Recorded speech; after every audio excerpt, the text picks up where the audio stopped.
Hi, Ivan here. Welcome to video number 7 in our continuing conversation of cosmo-barber-ology. That is the blending of classic barbering and modern cosmetology, kind of taking the best of both. This is video 7 in a multi-part series. If you're liking this series, like the video, comment on the video, let's talk about it.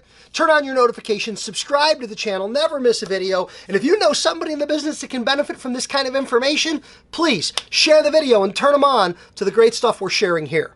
Now, today in video number 7, we're going to talk about blending scissors. And this is probably a part of the cosmo-barber-ology series where we are going to lean a little more towards the traditional barber side of things.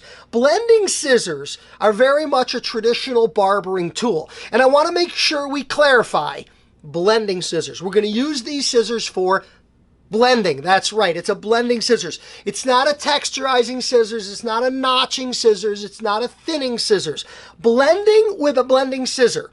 Blending scissor is going to be minimum 6.5 inches long. Blending scissor is going to have fine teeth on the non-moving blade and a solid moving blade on the client's side of the arrangement. That's a classic blending scissors. Now, this is my Clipper Guy Cosmo-Barber-ology blender. They're available online at clipperguy.com. There's a link in the podcast or in the video description if you want to get one. It is modeled off of a classic 4420 barber blender, a old school fundamental tool of the barbering world. Now, we're going to pick up our blending scissors, and when we pick up our blending scissors, we're going to pick up a wide tooth comb. This is extraordinarily important. When we're working with blending scissors, we don't want to work with finer teeth. We're going to flip our one comb over to our dual tooth side, or you can use the triple tooth side, but you want wider teeth. You want the hair to lay and fall and go and do and be where it lays and falls and goes and does and bees on its own. Going through hair with a fine-tooth comb, that's when I think I'm in charge. I want to tell the hair where to go and what to do. In the case of a blending scissors, I'm more interested in how does the hair lay, what does the hair do when it does what it wants to do. So I'm going to hold my one comb by the running rail with my dual tooth side facing up.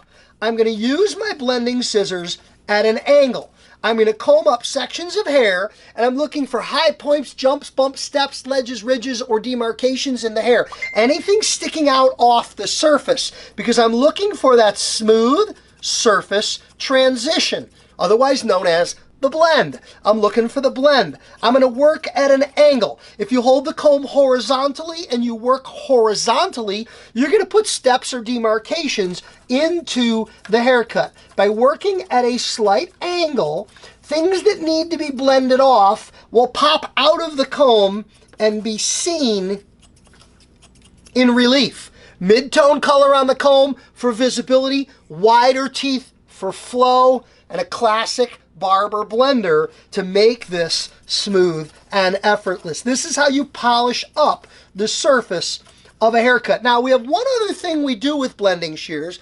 We blend or we reduce bulk. Don't call it thinning. We're not thinning. When it comes to guys, God does all the thinning they need. They don't need any from you. What we're going to do is we're working, notice here, the comb is held between my head and his head. One comb, two sides. My side, his side. Blending is always done at an angle, but it's always done on my side of the comb. I'm on my side of the comb. Bulk reduction is going to be done on his side. I'm going to comb through the hair, and when I feel resistance, when I feel pushback against the comb, I'll switch my hand position here. I'm going to comb through the hair. When I feel some resistance, notice I come in on the client side of the comb. The comb is between my head and his head, and the blending scissor is on the client side of the comb. That's bulk reduction, getting up and under and in.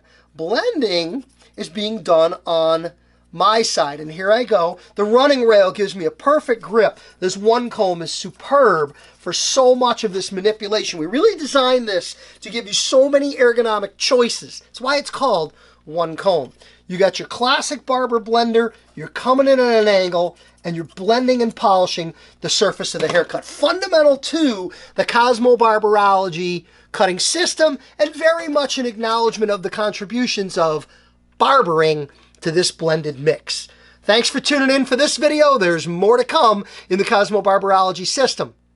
Have a great day.